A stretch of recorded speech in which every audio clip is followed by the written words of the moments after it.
Mani sauc Aigars Skrindē, es mācos Rēzeknes pirmās vidusskolas 11. klasē un jau 8 gadus nodarbojos ar tradicionālo taekwondo ITF cīņas mākslu taekwondo klubā Rēzeknē. Un šis ir mans pieteikums konkursam Maksimālisti.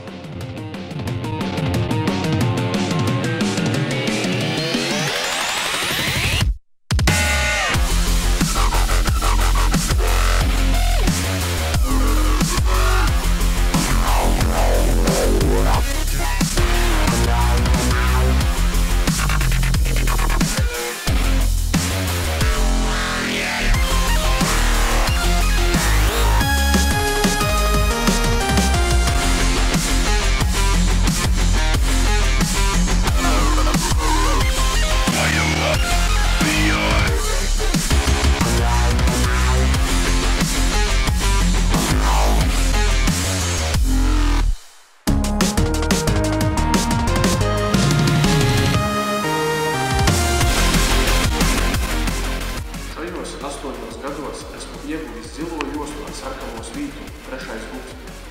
Esmu arī piedalījies vairākos augsta līmeņa Latvijas un starptautiskos turnīros, kā arī ieguvis vairākas godalgotas vietas.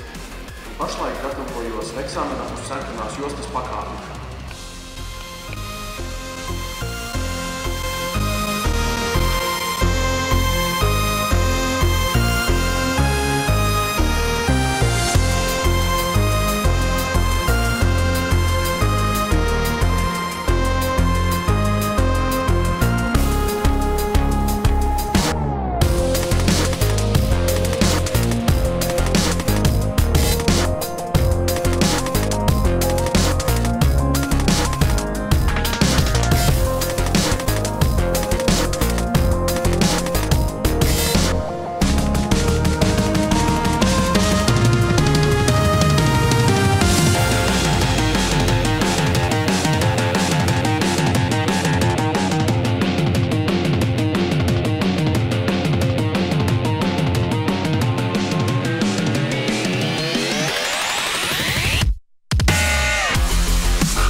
Taekwondo treniņus pēc trenera ieteikumu jau vairāk kā 2 gadus papildinu ar spēka treniņiem trenažieru zālē.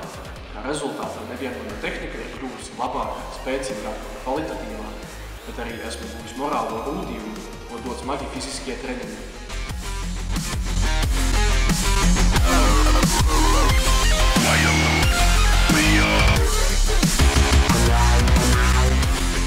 Šajā konkursā piedalos nevien tāpēc, ka vēlos citiem parādīt savu aizrautību ar šo cīņas mākslu, bet arī tāpēc, ka ar savu piemēru vēlos aicināt un motivēt visus jauniešus pievērsties veselīgam, aktīvam un pozitīvam dzīvesveidam. Uzskatu, ka stipendija būtu jāsniedz tieši man tādēļ, ka esmu ieguldījis neskaitāmas darba stundas nevien savā personīgajā attīstībā, tiecoties uz uzstādītajiem mērķiem, bet arī kluba un taekwondo popularizēšanā. Ja iegūšu stipendiju, es to izmantošu jaunā sporta inventāra iegādē, kas palīdzētu sasniegt arvien labākus rezultātus, kā arī dotu iespēju aizstāvēt Latvijas vārdu starptautiskā līmeņa sacensībās ārzemēs.